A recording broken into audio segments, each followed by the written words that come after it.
Hello friends, अपने previous tutorial में हमने स्ट्रिंग क्लास के मेथड्स एंड प्रॉपर्टीज के बारे में पढ़ा।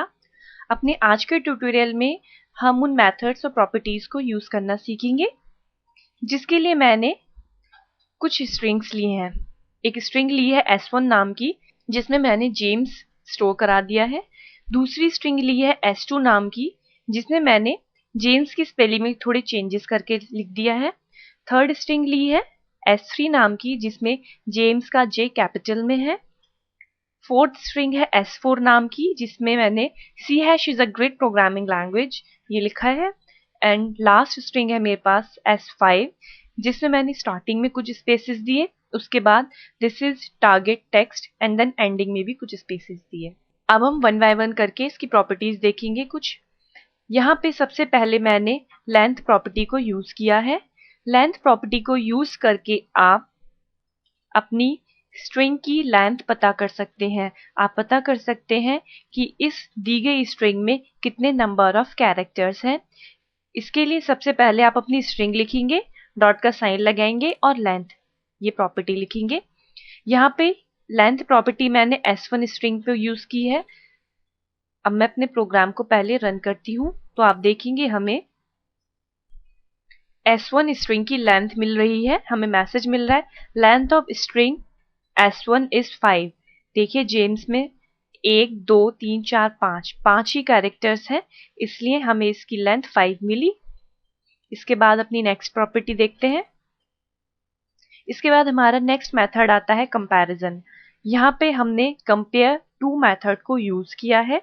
अगर आप अपनी दी गई एक स्ट्रिंग को दूसरी स्ट्रिंग से कंपेयर करना चाहते हैं, तो आप कंपेयर टू मेथड को यूज करेंगे। यहाँ पे मैं S1 को S2 से कंपेयर कर रही हूँ।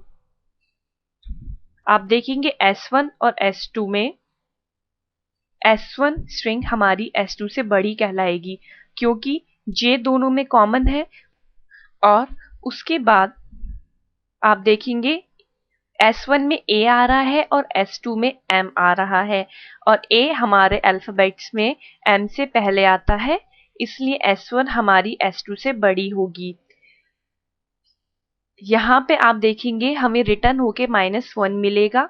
अगर हमारी S2 S1 से बड़ी होती तो हमें 1 मिलता, और अगर ये दोनों इक्वल होती, मतलब दोनों बराबर होती, तो हमें 0 रिटर्न होके मिलता। अपने प्रोग्राम को रन करेंगे और देखते हैं कि हमें -1 मिल रहा है।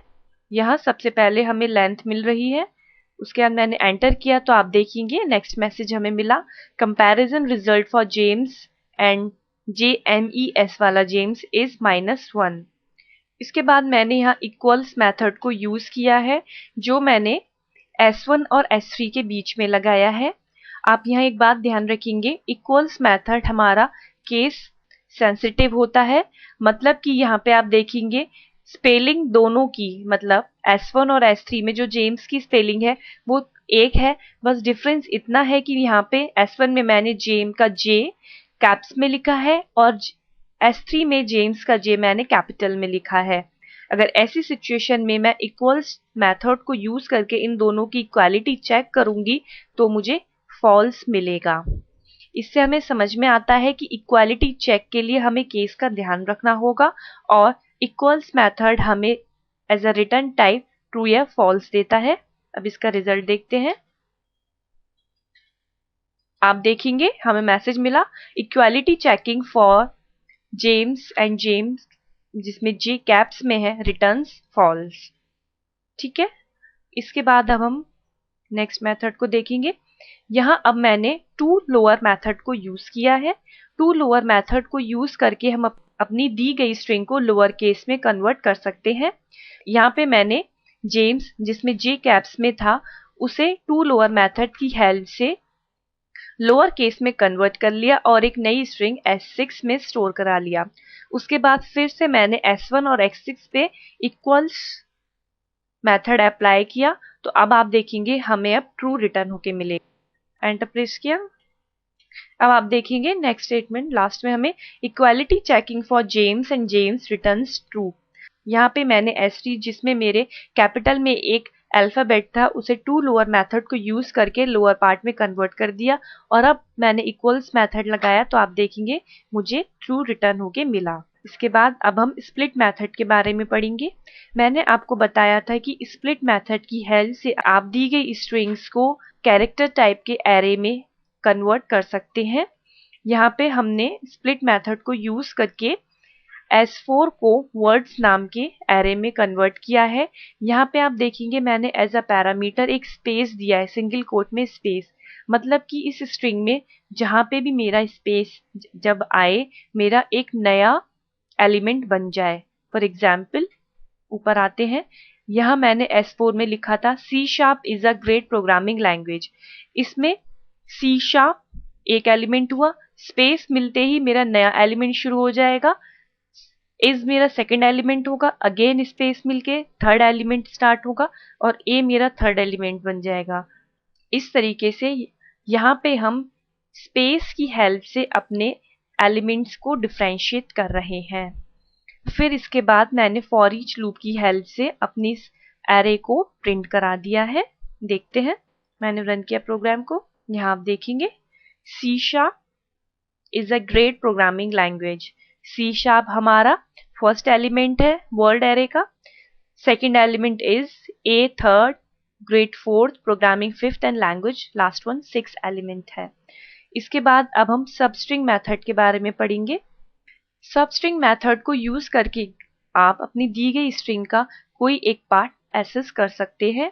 यहाँ पे मेरे पास स्ट्रिंग थी S4 जिसमें मैंने लिखा था C# is a great programming language. इसमें मैं थर्ड इंडेक्स से लेकर 10th इंडेक्स तक का पार्ट एक्सेस करना चाहती हूँ, तो मैंने S4 डॉट सबस्ट्रिंग मेथड लिखा और एज अ पैरामीटर 3,10 पास करा दिया और इसका रिजल्ट S4 अंडरस्कोर न्यू नाम की स्ट्रिंग में स्टोर कराया। अब उसे हमने प्रिंट कराया है, देखते हैं।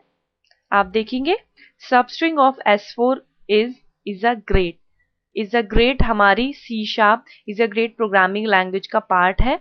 इसमें थर्ड इंडेक्स से लेकर 10th इंडेक्स तक जो भी स्ट्रिंग हमारी आ रही थी वो हमें मिल गई, is a great. Next method की ओर चलते हैं। यहाँ पे हमारा लास्ट मेथड आता है ट्रिम मेथड। ट्रिम मेथड को यूज करके आप अपनी स्ट्रिंग के स्टार्टिंग और एंडिंग दोनों में आपके जो एक्स्ट्रा स्पेसेस हैं उन्हें डिलीट कर सकते हैं। यहाँ पे हमने स्टार्टिंग में भी कुछ स्पेसेस दिए थे और एंडिंग में भी कुछ एक्स्ट्रा स्पेसेस दे दिए थे, तो मैंने यहाँ S5 पे ट्रिम मेथड अप्लाई किया और उसे प्रिंट कराया। आप देखेंगे स्ट्रिंग, मैंने यहाँ स्ट्रिंग लिखा था और उसके बाद अपनी S5 स्ट्रिंग को प्रिंट कराया।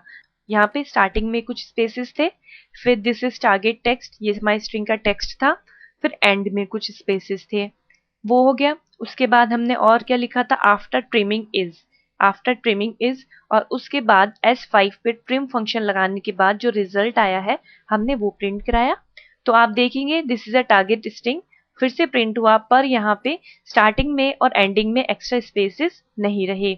इस तरीके से हमने स्ट्रिंग क्लासेस के मेथड्स एंड प्रॉपर्टीज को कवर किया। अपने नेक्स्ट ट्यूटोरियल में अब हम स्ट्रिंग बिल्डर क्लास के बारे में पढ़ेंगे।